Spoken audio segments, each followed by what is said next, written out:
राधा रानी, जिन्हें हम प्रेम की देवी मानकर पूजते हैं, आखिर उन्हें इतिहास में कलंकिनी क्यों कहा गया है? क्यों समाज ने उस सबसे पवित्र रूह पर बदचलन होने का दाग लगाया?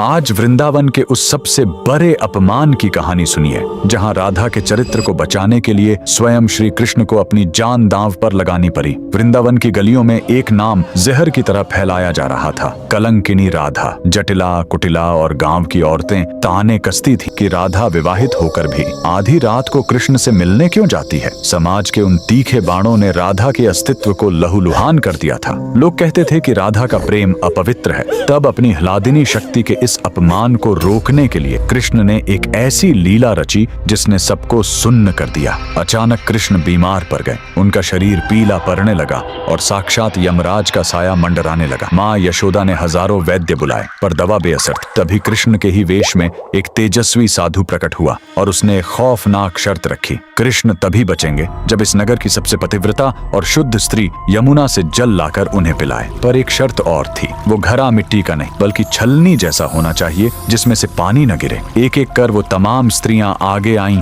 जो कल तक राधा पर कीचड़ उछाल रही थीं, पर जैसे ही वो घड़ा पानी में डुबोती, पानी बह जाता। समाज की उन पतिव्रता औरतों का झूठ बेनकाब हो गया। अंत में लज्जा और अपमान के बोझ से दबी राधा रानी आगे बढ़ी। उन्होंने जैसे ही यमुना में हाथ डाला, साक्षात कान्हा जल के भीतर मुस्कुरा उठे। राधा का घड़ा छलनी होने के बावजूद भी अमृत की तरह भर गया और एक बूंद भी नीचे नहीं गिरी। वो जल पीते ही कृष्ण स्वस्थ हो गए। उन्होंने दुनिया की आंखों में आंखें डालकर कहा, राधा कलंकिनी नहीं, वो इस सृष्टि की सबसे शुद्ध ऊर्जा है। उस दिन वृंदावन को समझ आया कि प्रेम देह का नहीं, आत्मा का होता है। जहाँ कोई स्वार्थ नहीं होता, वहाँ कलंक भी आभूषण बन जाता है। इसीलिए आज भी राधा के बिना कृष्ण के नाम का कोई अस्तित्व नहीं है। राधा रानी का ये त्याग सिखाता है कि अगर आपका प्रेम सच्चा है तो दुनिया का कोई भी कलंक आपको मैला नहीं कर सकता। क्या आप भी मानते हैं कि राधा के बिना कृष्ण अधूरे हैं? कमेंट में राधे राधे जरूर लिखें।